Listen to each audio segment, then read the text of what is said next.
Sahabat GKI Klasi Solo, mari kita bersama-sama berdoa sebelum mendengarkan firman Tuhan.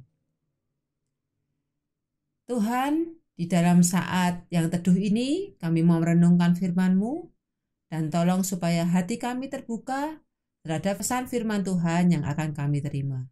Amin. Firman Tuhan pada hari ini akan kita baca dari kitab 1 Raja-Raja pasal 18 ayat 41 sampai 46. Kemudian berkatalah Elia kepada Ahab, "Pergilah, makanlah dan minumlah, sebab bunyi derau hujan sudah kedengaran." Lalu Ahab pergi untuk makan dan minum, tetapi Elia naik ke puncak Gunung Karmel, lalu ia membungkuk ke tanah dengan mukanya di antara kedua lututnya. Setelah itu ia berkata kepada bujangnya, "Naiklah ke atas, lihatlah ke arah laut." Bujang itu naik ke atas, ia melihat dan berkata, "Tidak ada apa-apa." Kata Elia, "Pergilah sekali lagi." Demikianlah sampai 7 kali. Pada ke-7 kalinya berkatalah bujang itu, "Wah, awan kecil sebesar telapak tangan timbul dari laut." Lalu kata Elia, "Pergilah, katakanlah kepada Ahab, pasang keretamu dan turunlah, jangan sampai engkau terhalang oleh hujan."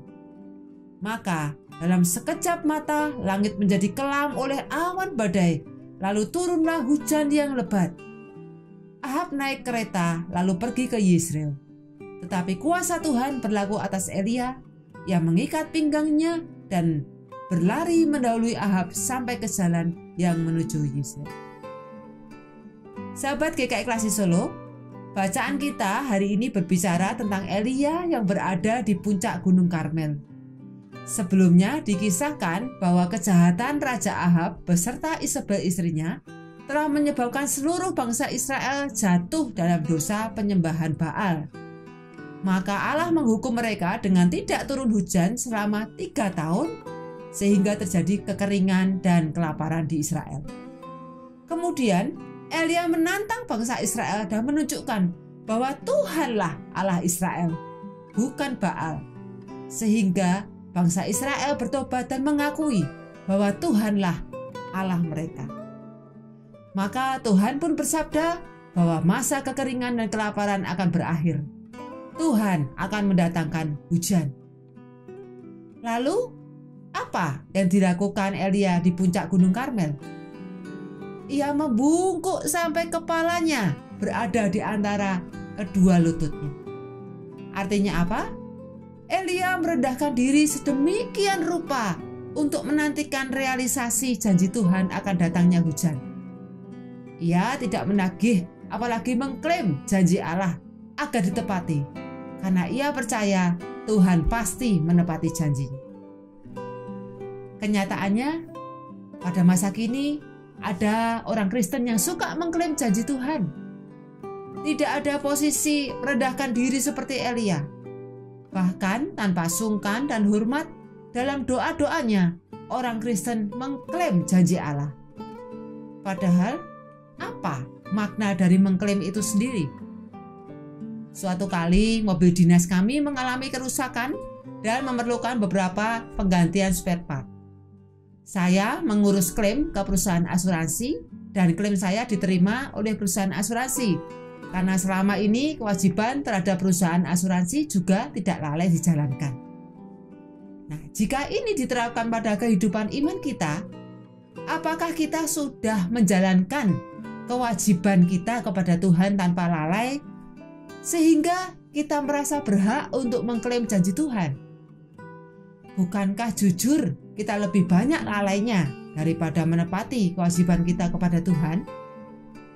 Lalu, klaim juga diajukan ketika satu pihak gagal memenuhi kewajibannya. Maka pihak lain boleh mengklaim pihak yang pertama. Maka jika kita mengklaim janji Tuhan, maka itu berarti kita menjadikan Tuhan sebagai pihak yang tidak bisa atau gagal memenuhi kewajibannya.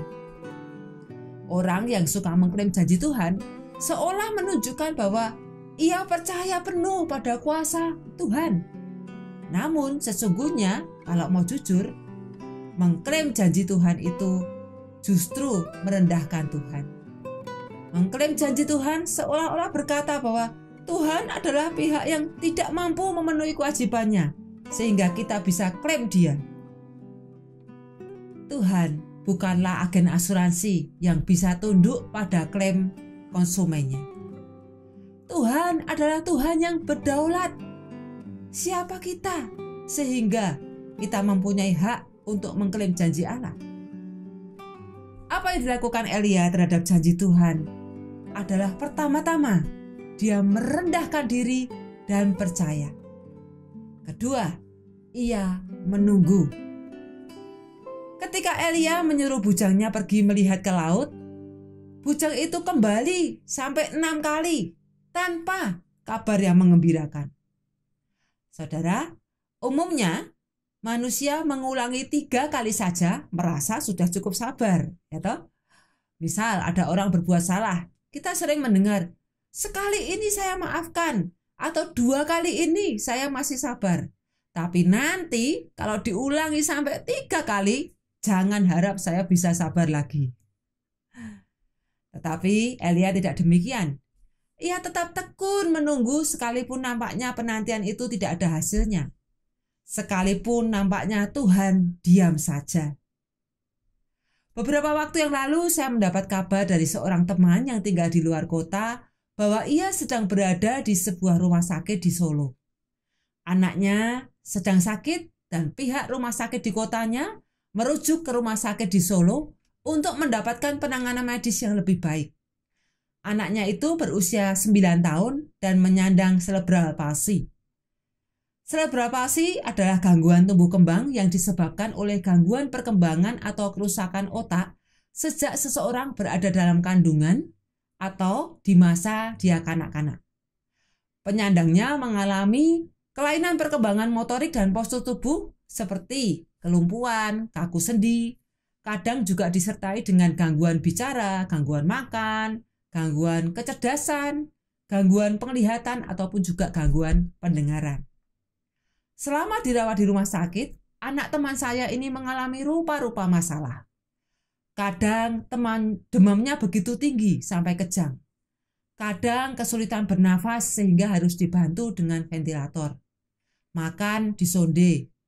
Fesesnya membatu dan tidak bisa keluar sehingga anak itu sampai melotot karena kesakitan. Bahkan juga sempat mengalami hilang denyut jantung. Selama hampir 3 minggu, anak ini dirawat di ruang PICU. Kondisinya juga tidak kunjung membaik. Meski demikian, teman saya ini dan suaminya tidak henti-hentinya berdoa dan berusaha untuk kesembuhan anak mereka. Saya dan Pak Waskito sempat menyaksikan kondisi anak itu di rumah sakit, dan dari situ kami sungguh ikut berprihatin. Betapa beratnya beban teman saya itu dan suaminya, karena harus menyaksikan anaknya tergantung dalam kondisi antara hidup dan mati. Lalu teman saya berkata, ada kalanya kami bergumul dan bertanya, mengapa Tuhan hanya diam? Ketika Elia menunggu, tampaknya Tuhan juga hanya diam. Bujangnya sudah bolak-balik sampai 6 kali, Tuhan tetap diam. Tetapi apakah benar Tuhan itu diam? Ternyata tidak. Hanya saja saatnya belum tiba. Saatnya baru tiba ketika bujangnya kembali untuk yang ke-7 kalinya. Penantian yang tadinya tampaknya tanpa hasil, tetapi ketika saatnya tiba, kita tahu bahwa ternyata Tuhan sesungguhnya tidak diam. Saudara, mari kita belajar tekun menunggu seperti Elia. Menunggu itu melatih keuletan iman kita, sebab di dalam menunggu ada kekuatan iman yang ditempa. Jika Tuhan selalu menjawab doa kita segera setelah kita berdoa, apakah kira-kira iman kita akan bertumbuh? Di dalam menunggu, kita belajar percaya bahwa waktu Tuhan pasti tepat. Meskipun di dalam menunggu itu kita harus terus berdoa, berjuang. Saatnya akan tiba bahwa ketekunan kita menunggu dengan doa dan perjuangan pada saatnya akan membuahkan hasil. Teman saya tadi berdoa dan berjuang, bukan hanya selama 3 minggu di ICU, namun seumur hidup anaknya selama 9 tahun ini. Saya melihat ia dan suaminya penuh pergumulan untuk teguh beriman. Namun, sembari itu ia tetap berdoa dan berjuang di dalam penantian panjang.